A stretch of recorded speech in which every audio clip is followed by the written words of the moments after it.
दोस्तों, welcome to study point. मैं हूं सौरभ शुक्ला। दोस्तों देखिए, जो बिहार अमीन की परीक्षा के लिए आपका जो है एडमिट कार्ड जल्द ही आने वाला है और आपकी परीक्षा 10 से 12 अगस्त को होने वाली है। तो देखिए, हमने कल आपको जो है प्रैक्टिस सेट पहला दिया था, लेकिन अब जो है हम आपको रेगुलर प्रैक्टिस सेट देने वाले हैं और बिल्कुल जो है आपके सिलेबस के अनुसार देने वाले हैं। तो इस वीडियो में देखिए, हमने जो है 40 प्रश्न जो है जीके वाले रखे हैं और लगभग 15 प्रश्न हमने यहाँ पर जो है 10 से 12 प्रश्न जो है हमने सामान्य हिंदी का भी लिया है, ताकि आपको जो है एकदम सिलेबस के अनुसार जो है आप तैयारी कर पाएँ। तो ये वीडियो मोस्ट इंपॉर्टेंट आपके लिए होने वाला है। वीडियो में ज़रूर अंत तक बने रहिएगा। आप देखिए कितने प्रश्न सही कर पाते हैं, हमें कमेंट करके ज़रूर बताइएगा। अगर आप चैनल में पहली बार हैं, जरूर सब्सक्राइब कर दीजिए, ताकि देखिए कभी कभी नोटिफिकेशन नहीं पहुंचती है तो भी चैनल पर जो है आकर आप वीडियो को चेक कर लीजिएगा कि वीडियो आ गया कि नहीं आ गया है। तो आइए शुरू करते हैं आज का वीडियो। देखिए, पहला प्रश्न क्या है।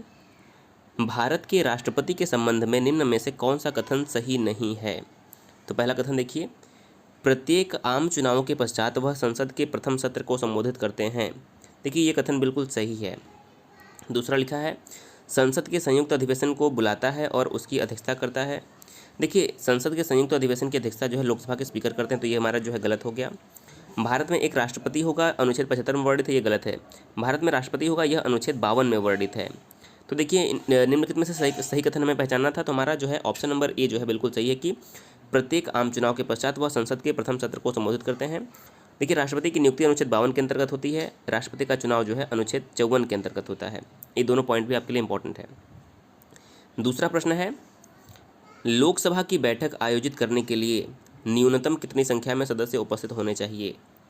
तो लोकसभा की बैठक आयोजित करने के लिए जो है कुल सदस्य का 10वां भाग जो है सदन में उपस्थित होना चाहिए। मान लीजिए कि अगर हमारे सदन में कुल मिलाकर अगर 500 सदस्य हैं, तो 500 सदस्य का 1/10वां भाग का मतलब कितना हो गया, 50 सदस्य जो है संसद में उपस्थित होने चाहिए।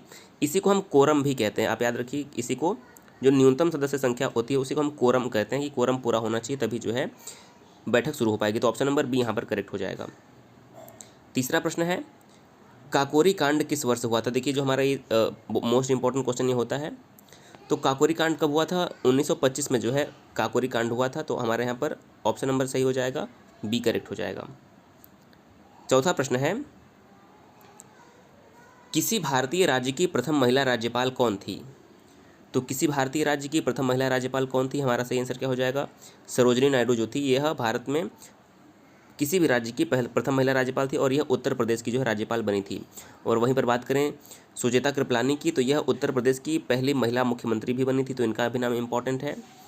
और बात करें विजय लक्ष्मी पंडित की, तो यह जो है यूएन में जाने वाली पहली जो है भारतीय महिला थी। और इसके अलावा जो हमारा चौथा ऑप्शन है इंदिरा गांधी, यह देश की पहली महिला प्रधानमंत्री भी बनी थी। तो ये चारों पॉइंट आपके लिए इंपॉर्टेंट है। पांचवा प्रश्न है, एकमात्र वायसराय कौन था जिसकी हत्या जो है भारत में कर दी गई थी, यानी ये कार्यकाल के दौरान। कभी कभी ऐसा प्रश्न आता है कि ऐसे वायसराय कौन थे जिनका कार्यकाल के दौरान ही जो है हत्या कर दी गई थी। तो 5 नंबर का हमारा सही आंसर क्या हो जाएगा, लॉर्ड मेयो। इनकी जो है हत्या शासनकाल में ही कर दी गई थी। और लॉर्ड मेयो से एक प्रश्न और बनता है कि जो भारत की प्रथम जनगणना शुरू हुई थी 1872 में, जो भारत की प्रथम जनगणना हुई थी वह लॉर्ड मेयो के शासनकाल में ही शुरू हुई थी। तो ये प्रश्न भी यहाँ से आपको याद रखना है। छठा प्रश्न है, गहरे समुद्र के गोताखोरों की ऑक्सीजन आपूर्ति में इंडिया मिलाई जाती है क्योंकि। तो देखिए, 6 नंबर का हमारा सही आंसर क्या हो जाएगा, क्योंकि यह उच्च दाब पर नाइट्रोजन की अपेक्षा खून में कम घुलनशील होती है। तो ऑप्शन नंबर हमारा यहाँ पर डी करेक्ट हो जाएगा। सातवां प्रश्न देखिए, भारतीय महासागर, देखिए यहाँ पर लिखा है यानी कि इंडियन ओशियन जिसे हम कहते हैं, यानी कि हिंद महासागर। देखिए, इंग्लिश में जो है इंडियन ओशियन कहते हैं, इसलिए यहाँ पर ट्रांसलेशन भारतीय लिखा है, तो आप इसको हिंद महासागर समझिए। तो हिंद महासागर में सबसे छोटा द्वीप देश कौन सा है। देखिए, श्रीलंका, मालदीव, मेडागास्कर और मॉरिशस सभी जो है हिंद महासागर में ही आते हैं। सबसे छोटा कौन सा है, वो हो जाएगा मालदीव। मालदीव की कैपिटल क्या हो जाएगी, माले। अगला प्रश्न देखिए, 8वां प्रश्न, संसद की लोक लेखा समिति के अध्यक्ष की नियुक्ति कौन करता है। तो जो संसद की लोक लेखा समिति होती है उसके अध्यक्ष की नियुक्ति लोकसभा के स्पीकर के द्वारा की जाती है। तो हमारे वर्तमान में लोकसभा के स्पीकर कौन है, ओम बिरला। इनका भी नाम इंपॉर्टेंट है, आप याद रखिएगा। 9वां प्रश्न देखिए क्या है, भारत में रेड शर्ट आंदोलन के अगुवा कौन थे। भारत में रेड शर्ट आंदोलन के अगुवा कौन थे, तो ये हो जाएंगे खान अब्दुल गफ्फार खां, ऑप्शन नंबर सी। देखिए, खान अब्दुल गफ्फार खां को सीमांत गांधी भी कहते हैं, इनका नाम याद रखिए, सीमांत गांधी भी कहते हैं। और इन्हें भारत रत्न भी दिया गया था। यदि प्रश्न आता है कि ऐसे कौन से विदेशी थे जिन्हें भारत रत्न दिया गया था, तो खान अब्दुल गफ्फार खां जो भारत रत्न पाने वाले पहले विदेशी माने जाते हैं और इन्हें सीमांत गांधी भी कहा जाता है। 10वां प्रश्न है, मराठा साम्राज्य का दूसरा संस्थापक किसे माना जाता है? तो मराठा साम्राज्य का दूसरा संस्थापक बालाजी विश्वनाथ को माना जाता है। सही आंसर क्या हो जाएगा? 10 नंबर का बालाजी विश्वनाथ ए। 11वां प्रश्न है, खाना बनाने के लिए प्रयुक्त बायोगैस कौन सा मिश्रण है? तो जो बायोगैस होता है खाना बनाने के लिए वह मीथेन एवं कार्बन मोनोऑक्साइड का मिश्रण होता है। किसका? मीथेन एवं कार्बन मोनोऑक्साइड का। यहाँ पर देखिए, माफ़ कीजिएगा, मीथेन और कार्बन डाइऑक्साइड का मिश्रण होता है। यहाँ पर ऑप्शन नंबर सी हमारा जो है करेक्ट हो जाएगा, मीथेन और कार्बन डाइऑक्साइड का मिश्रण होता है। 12वां प्रश्न है कि भारत में छुपी बेरोजगारी मुख्य रूप से किस क्षेत्र में है? तो देखिए, जो छुपी बेरोजगारी भारत में है वो कृषि के क्षेत्र में है। ऑप्शन नंबर हमारा क्या करेक्ट हो जाएगा? ये करेक्ट हो जाएगा, कृषि के क्षेत्र में। अगला है 13वां प्रश्न, निम्नलिखित में से कौन सी जो है सुमेलित जोड़ी नहीं है? देखिए, पहला लिखा कि ऐतरेय ब्राह्मण का संबंध यजुर्वेद से है, जैमिनी ब्राह्मण सामवेद, तैत्तरीय ब्राह्मण यजुर्वेद और गोपथ ब्राह्मण अथर्ववेद। तो देखिए, जो जैमिनी ब्राह्मण है वो सामवेद का ब्राह्मण ग्रंथ है, ये सही है बिल्कुल। तैत्तरीय ब्राह्मण यजुर्वेद का ब्राह्मण ग्रंथ है, ये भी सही है। और गोपथ ब्राह्मण अथर्ववेद का ब्राह्मण ग्रंथ है, ये भी सही है। लेकिन जो पहली जोड़ी है ये सुमेलित नहीं है। जो ऐतरेय ब्राह्मण है यह ऋग्वेद का ब्राह्मण ग्रंथ है, यजुर्वेद का नहीं। तो यहाँ पर क्या याद रखना है? ऐतरेय ब्राह्मण ऋग्वेद का ब्राह्मण ग्रंथ है। ऑप्शन नंबर ए जो है करेक्ट हो जाएगा। 14वां प्रश्न है, हिमालय की सबसे दक्षिण की पर्वत श्रेणी कौन सी है? तो हिमालय की जो सबसे दक्षिण की पर्वत श्रेणी है वो हमारी हो जाएगी शिवालिक श्रेणी। 14 नंबर का हमारा क्या हो जाएगा? शिवालिक श्रेणी, ए करेक्ट हो जाएगा। 15वां प्रश्न देखिएगा, इनमें से कौन से पुर्तगाली नेता ने ब्लू वाटर पॉलिसी की शुरुआत की थी? तो जो ब्लू वाटर पॉलिसी थी वह फ्रांसिस्को डी अल्मीडा ने अपनाया था। ऑप्शन नंबर हमारा क्या करेक्ट हो जाएगा? Francisco de Almeida. 16 नंबर प्रश्न है, भारत में राजकोषीय नीति कौन तय करता है? देखिए, यदि बात आएगी राजकोषीय नीति की तो वो हमारा वित्त मंत्रालय तय करता है। और बात आएगी कि मौद्रिक नीति कौन बनाता है? तो मौद्रिक नीति जो है आरबीआई बनाता है। तो मौद्रिक नीति आरबीआई, राजकोषीय नीति जो है वित्त मंत्रालय बनाता है। 17वां प्रश्न है, कौन सा रासायनिक यौगिक अनिवार्यतः सभी विषाणु में पाया जाता है? तो देखिए, जो हमारा अनिवार्य यौगिक हो जाएगा प्रोटीन जो है सब में पाया जाता है, डी ऑप्शन करेक्ट हो जाएगा। 18वां प्रश्न देखिए, मोतीलाल नेहरू और सी आर दास यानी कि चित्तरंजन दास द्वारा 1923 में गठित पार्टी का नाम क्या था? तो देखिए, 1923 में मोतीलाल नेहरू और चित्तरंजन दास द्वारा जो है स्वराज पार्टी का गठन किया गया था। ऑप्शन नंबर हमारा बी करेक्ट होगा। 19वां प्रश्न है, जलियांवाला बाग नरसंहार के समय भारत में वायसराय कौन थे? तो देखिए, जलियांवाला बाग हत्याकांड कब हुआ था? 13 अप्रैल 1929, 13 अप्रैल 1919 में हुआ था। और इसमें भारत के वायसराय कौन थे? तो लॉर्ड चेम्सफोर्ड थे। आपको याद होगा कि जो मॉन्टेस्क्यू चेम्सफोर्ड रिफॉर्म है वो भी 1919 में आया था। तो आप इसी से रिलेट कर लीजिए, मॉन्टेस्क्यू चेम्सफोर्ड रिफॉर्म 1919 में आया था, जलियांवाला बाग हत्याकांड भी 1919 में हुआ था, इसलिए हमारे लॉर्ड चेम्सफोर्ड यहाँ पे वायसराय थे भारत के, सी करेक्ट हो जाएगा। 20वां प्रश्न है, गौतम बुद्ध द्वारा अपने धर्म में दीक्षित किया जाने वाला अंतिम व्यक्ति निम्नलिखित में से कौन था? तो अंतिम व्यक्ति थे Subhadra. Option number D correct हो जाएगा। अगला प्रश्न देखिए 21वां, किसकी अध्यक्षता वाले कांग्रेस अधिवेशन में असहयोग आंदोलन का प्रस्ताव पारित किया गया? तो देखिए, असहयोग आंदोलन पहले कब पारित किया गया था? 1920 में जो है असहयोग आंदोलन शुरू हुआ था। और यह लाला लाजपत राय की अध्यक्षता वाले कांग्रेस अधिवेशन में जो है ये पास किया गया था असहयोग आंदोलन का प्रस्ताव। 22वां प्रश्न है, किसी राज्य में विधान परिषद की अध्यक्ष स्थापना और समाप्ति का प्रावधान किस अनुच्छेद में किया गया है? तो विधान परिषद की स्थापना और समाप्ति का जो प्रावधान है ये हमारा अनुच्छेद 169 यानी कि 169 के अंतर्गत आता है। तो ऑप्शन नंबर ए जो है करेक्ट होगा। 23वां प्रश्न देखिए क्या है, इसमें लिखा है कि निम्नलिखित में से कौन सा कथन गलत है? पहले देखिए क्या है, विधान परिषद राज्य विधान मंडल का उच्च सदन होता है, बिल्कुल सही है। विधान परिषद का सदस्य बनने के लिए न्यूनतम आयु 30 वर्ष होनी चाहिए, ये भी बिल्कुल सही है।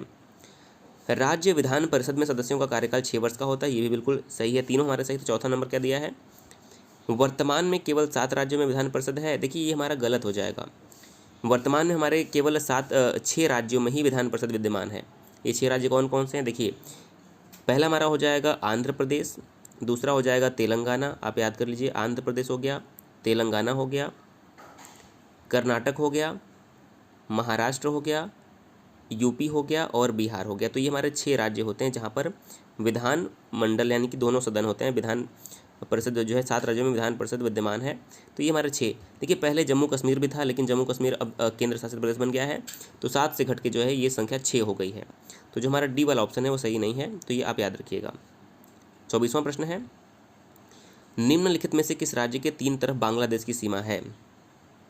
तो देखिए जम्मू कश्मीर तो दूर दूर तक सीमा नहीं बांग्लादेश से। सही आंसर क्या हो जाएगा हमारा 24 नंबर का? जो त्रिपुरा है यह 3 तरफ से बांग्लादेश के साथ जो है सीमा बनाता है। और यदि पूछा जाए कि भारत के साथ सबसे लंबी सीमा कौन सा राज्य देश साझा करता है, तो बांग्लादेश जो है भारत के साथ सबसे लंबी सीमा जो है साझा करता है। ये भी प्रश्न इंपॉर्टेंट है। तो त्रिपुरा जो है बांग्लादेश से 3 तरफ से घिरा हुआ है। ये ऑप्शन हमारा यहाँ पर करेक्ट हो जाएगा। 25वां प्रश्न है, आमाशय में कौन सा आमाशय में डैश पाचन में कौन सा एंजाइम प्रोटीन के पाचन में मदद करता है? तो आमाशय में जो है पेप्सिन जो है एंजाइम जो है पाचन में मदद करता है। तो 25 नंबर का पेप्सिन जो है करेक्ट होगा।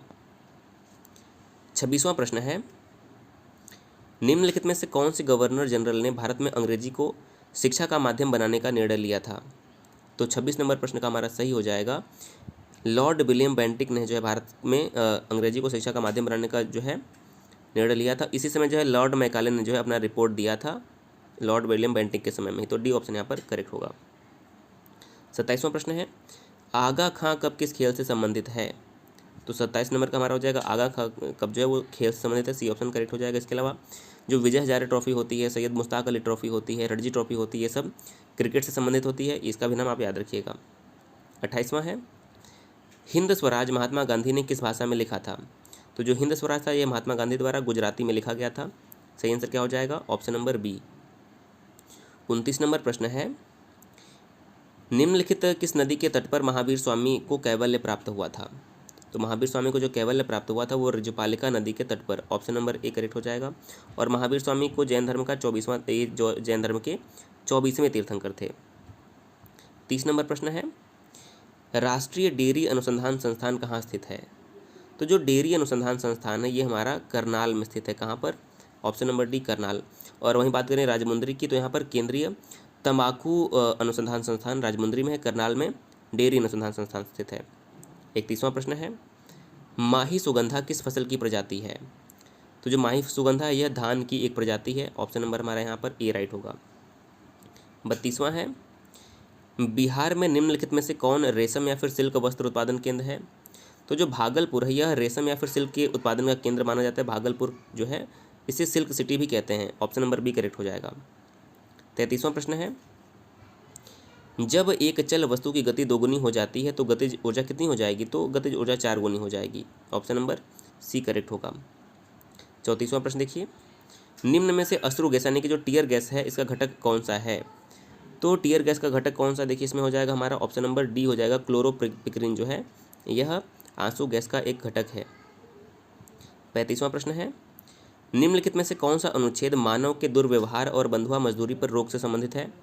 तो 35 नंबर का हमारा जो अनुच्छेद 23(1) है यह बंधुआ मजदूरी पर जो है रोक लगाता है। 36वां प्रश्न है, भारत के निर्वाचन आयुक्त या फिर आयुक्तों को किसके द्वारा हटाया जा सकता है? तो देखिए जो निर्वाचन आयुक्त को है राष्ट्रपति के द्वारा हटाया जा सकता है। ऑप्शन नंबर ए जो यहाँ पर सही हो जाएगा। 37वां प्रश्न है, 42वें संविधान संशोधन अधिनियम द्वारा भारतीय संविधान की प्रस्तावना में निम्नलिखित में से कौन कौन शब्द जोड़े गए? देखिए 3 शब्द जोड़े गए थे, समाजवादी, पंथ निरपेक्ष और अखंडता। तो 1, 2, 3 जो है हमारे यहाँ पर करेक्ट हो जाएगा। 1, 2, 3 हमारा जो है ऑप्शन नंबर सी में है, तो सी करेक्ट हो जाएगा 1, 2, 3। 38वां है, भारतीय संविधान के अंतर्गत संपत्ति का अधिकार क्या है? देखिए संपत्ति का अधिकार पहले मौलिक अधिकार हुआ करता था और अनुच्छेद 31 में इसका स्थान था, लेकिन इसको जो है अब मौलिक अधिकार से हटाकर कानूनी अधिकार बना दिया गया और अनुच्छेद 301 के अंतर्गत जो है स्थान दिया गया है संपत्ति के अधिकार को। तो ऑप्शन नंबर हमारा ए सही हो जाएगा। अगला है हमारा 39वां प्रश्न, भारत में लवड़ी मृदा का सर्वाधिक क्षेत्र कहाँ पर है? तो 39 में हमारा करेक्ट हो जाएगा। गुजरात में जो है लवड़ी मृदा का सर्वाधिक क्षेत्र है, क्योंकि समुद्र के किनारे ये पड़ता है इसलिए। और आज का हमारा देखिए 40वां प्रश्न क्या है, निम्नलिखित राज्यों में किसके द्वारा अपना वन अपना धन योजना प्रारंभ किया गया है? तो अपना वन अपना धन जो है यह हिमाचल प्रदेश सरकार द्वारा प्रारंभ किया गया है। ऑप्शन नंबर बी करेक्ट हो जाएगा। अब आइए कुछ हम हिंदी के प्रश्न देखते हैं जो कि आपके एकदम बिल्कुल सिलेबस के अनुसार हमने यहाँ पर निकाल के रखे हैं। तो पहला प्रश्न दिया है कि निम्न में से संयुक्त वाक्य का चयन करना। देखिए संयुक्त वाक्य और मिश्र वाक्य से आपके प्रश्न बनने वाले हैं। तो देखिए परिश्रमी, इसमें हमारा सही क्या हो जाएगा कि संयुक्त वाक्य कौन सा है? तो इसमें देखिए लिखा है कि मैं पढ़ता हूँ और वह गाता है। यहाँ पर पहचाना कि निम्न में से संयुक्त वाक्य का चयन कीजिए। तो देखिए संयुक्त वाक्य को पहचानने का एकदम आसान तरीका क्या है कि इसमें और, एवं, तथा, या, अथवा, इसलिए, अतः, फिर भी, इन सभी वाक्यों से शब्द से जुड़ा होता है। तो देखिए यहाँ पर जो लिखा है कि मैं पढ़ता हूँ और वह गाता है, तो यहाँ पर देखिए और आपको मिल जाए, एवं मिल जाए, तथा मिल जाए, अथवा मिल जाए, इसलिए मिल जाए, तो हमारा संयुक्त वाक्य हो जाएगा। तो देखिए मैं पढ़ता हूँ और वह गाता है, तो हमारा ये क्या हो जाएगा, संयुक्त वाक्य हो जाएगा। दूसरा है कि निम्नलिखित में से मिश्र वाक्य का चयन करना है। तो मिश्र वाक्य देखिए क्या होता है कि जिन वाक्यों में एक जो आपका प्रधान उपवाक्य होता है और दूसरा जो है मिश्रित उपवाक्य होता है, यानी कि आश्रित होता है। देखिए पहचानने का तरीका क्या है कि इसमें आपको कहीं ना कहीं की मिल जाएगा देखने के लिए, जो मिल जाएगा, क्योंकि मिल जाएगा, जितना, उतना, जैसा, वैसा, जिसने, जो है ऐसा अगर वर्ड में, तो हमारा मिश्र वाक्य होता है। देखिए यहाँ पर जिसने इस वाक्य में है, तो वह कौन सा व्यक्ति है जिसने महात्मा गांधी का नाम न सुना हो, तो ये हमारा क्या हो जाएगा, मिश्र वाक्य हो जाएगा। तो ऑप्शन नंबर डी यहाँ पर राइट है। अगला देखिए आपके यहाँ पर वाक्य शुद्धि वाले प्रश्न जरूर बनेंगे, तो इसलिए हमने इसको भी लिया है। तो निम्नलिखित में से वाक्य के शुद्ध रूप का चयन करना है आपको। तो देखिए पहला है भारत में अनेक जाति है, बिल्कुल गलत है। भारत में अनेकों जाति है, बिल्कुल। देखिए अनेक बहुसंख्यक वैसे ही होता है, इसलिए अनेकों शब्द हम कभी प्रयोग नहीं करते हैं, तो दूसरा भी गलत है। भारत में अनेक जातियां हैं, बिल्कुल सही है। सी जो ऑप्शन है भारत में अनेक जातियां हैं, बिल्कुल सही है। भारत में अनेकों, देखिए अनेकों तो प्रयोग ही गलत है, अनेकों जहाँ पर है वो गलत है। तो भारत में अनेक जातियां हैं, यह बिल्कुल आपका सही हो जाएगा, सी ऑप्शन करेक्ट हो जाएगा। अगला है निम्नलिखित में से वाक्य के शुद्ध रूप का चयन करना। देखिए पहला क्या है, उसे अनुत्तीर्ण होने का संशय है, गलत है। उसे अनुत्तीर्ण होने का शक है, ये भी गलत है। उसे अनुत्तीर्ण होने की आशा, ये भी गलत है। उसे जो है अनुत्तीर्ण होने की आशंका है, देखिए यहाँ पर उसे अनुत्तीर्ण होने की आशंका है, ऑप्शन नंबर डी जो है करेक्ट होगा। इसमें भी जो है वाक्य के शुद्ध रूप का चयन करना है। तो देखिए लिखा क्या है, पहला फल बच्चे को काट कर खिलाओ, गलत है। बच्चे को काट कर फल खिलाओ, ये भी गलत है। बच्चे को फल काट कर खिलाओ, बिल्कुल सही है। तो बच्चे को फल काट कर खिलाओ, ये जो है हमारा सही वाक्य हो जाएगा। अगला देखिए क्या है, समास। समास से भी प्रश्न आपके आएंगे। तो राजगृह में कौन सा समास है, तो राजगृह में कौन सा समास है। देखिए अगर हम राजगृह का विग्रह करेंगे तो क्या हो जाएगा, राजा का ग्रह, क्या हो जाएगा, राजा का ग्रह। तो का में क्या हो जाएगा, कर्ता ने कर्म को कर्तृ के द्वारा संप्रदान को के लिए अपादान से अलग होने में संबंध काकी के, तो काकी के किस में आता है, हमारा संबंध तत्पुरुष हो जाएगा। तो राजगृह मतलब क्या हो जाएगा, राजा का ग्रह, यानी कि तत्पुरुष समास, ऑप्शन नंबर ए करेक्ट हो जाएगा। दूसरा है चौराहा में कौन सा समास है। तो चौराहा का अगर समास विग्रह करेंगे तो क्या हो जाएगा, चार राहों का समूह, क्या हो जाएगा, चार राहों का समूह। तो जिस समास का पहला पद संख्यावाचक होता है और पूरा जो शब्द किसी समूह का बोध कराता है, उसे हम क्या कहते हैं, द्विगु समास कहते हैं। चार राहों का समूह द्विगु समास, ऑप्शन नंबर बी जो है करेक्ट हो जाएगा। अगला है हमारे, देखिए इसमें आपको मुहावरे पहचानना है। आए थे हरिभजन को ओटन लगे कपास, इसमें हमारा क्या हो जाएगा, देखिए प्रमुख कार्य के उद्देश्य को छोड़कर अन्य में लग जाना जो है होता है कि आए थे हरिभजन को, यानी कि आए थे कुछ प्रमुख कार्य करने, लेकिन उसको छोड़कर किसी अन्य कार्य में लग जाना, ऑप्शन नंबर बी जो है करेक्ट हो जाएगा। अगला है अधजल गगरी छलकत जाए, इसमें कौन सा हमारा क्या हो जाएगा, तो कम ज्ञान का अधिक प्रदर्शन, यानी कि जिस व्यक्ति के पास कम ज्ञान होता है वो अधिक प्रदर्शन करता है, उसी को कहते हैं अधजल गगरी छलकत जाए। अगला है अपनी करनी पार उतरनी, इसका सही अर्थ क्या हो जाएगा, तो अपने कर्म का फल स्वयं भोगना, मतलब अपनी करनी पार उतरनी, ऑप्शन नंबर ए जो है करेक्ट हो जाएगा। अगला है अटका बनिया देवे उधार, इसका सही अर्थ क्या हो जाएगा, कि दबाव में पड़ने पर जो है सब कुछ करना, तो ऑप्शन नंबर हमारा यहाँ पर ए जो है सही हो जाएगा। अगला है नाच न आवे आंगन टेढ़ा, इसका क्या अर्थ हो जाएगा, कि काम न जानने पर झूठा बहाना बनाना, मतलब हो जाएगा नाच न जाने आंगन टेढ़ा। अब देखिए इसमें आपको जो है अलंकार पहचानना है। ये तेरा शिशु जग है उदास, तो देखिए क्या हो जाएगा, यह तेरा शिशु जग, शिशु जग का मतलब क्या हो जाएगा, देखिए यहीं पर आप पहचान लेंगे। शिशु जग का मतलब हो गया शिशु रूपी जग, भगवान का शिशु रूपी जग। तो शिशु जग का मतलब हो गया शिशु रूपी जग, और जहाँ पर रूपी आ जाए वहाँ पर हमारा रूपक अलंकार होता है। जैसे उदित उदयगिरी मंच, तो उदयगिरी रूपी मंच हो जाएगा ना। रघुवर बाल पतंग, यानी कि बाल रूपी पतंग, जहाँ पर रूपी आ जाए रूपक अलंकार हो जाएगा, बी करेक्ट हो जाएगा। सुगम मौन सर सिरूह लोचन, तो सुगम मौन सर सिरूह लोचन में क्या हो जाएगा, उपमा अलंकार, यानी कि यहाँ पर उपमा दी जा रही है। ठीक है, ऑप्शन नंबर हमारा यहाँ पर जो बी करेक्ट हो जाएगा। खग कुल कुल सा बोल रहा है, तो देखिए यहाँ पर कुल कुल कुल 3 बार आया है, तो खगकुल कुलकुल सा बोल रहा है, तो हमारा उपमा अलंकार यानी कि जहाँ पर एक शब्द एक से अधिक बार आए लेकिन उसका हर बार अर्थ अलग होता है, वहाँ पर हमारा उपमा अलंकार। तो यहाँ पर कुलकुल 2 बार आया, दोनों का अर्थ अलग अलग है। तो देखिए इस प्रकार से जो है हमारा आज का प्रैक्टिस सेट पूरा होता है। हमने इसमें हिंदी के भी प्रश्न देख लिए और सामान्य ज्ञान के भी देख लिए। आपने 40 सामान्य ज्ञान वाले में 40 में से कितने की ये बताइएगा, और हिंदी के जो है हमने थोड़ा सा 10-12 क्वेश्चन आपको अलग से दिए थे ताकि जो है आपका हिंदी के भी क्वेश्चन जो है मिल आएंगे। तो सब मिला के आपके पेपर में 50 प्रश्न आने वाले हैं इसी प्रकार के। तो आप जो है लगातार प्रैक्टिस सेट सॉल्व करते रहिए। चैनल को अगर आपने अभी तक फिर सब्सक्राइब नहीं किया तो सब्सक्राइब कर लीजिए, क्योंकि रेगुलर जो है हम आपको वीडियो देने वाले हैं। बिहार विशेष की बात करें तो बिहार विशेष का भी आपको वीडियो दिया जाएगा। किस किस टॉपिक पर वीडियो चाहिए आप कमेंट करके बता भी सकते हैं। वीडियो देखने के लिए बहुत बहुत धन्यवाद।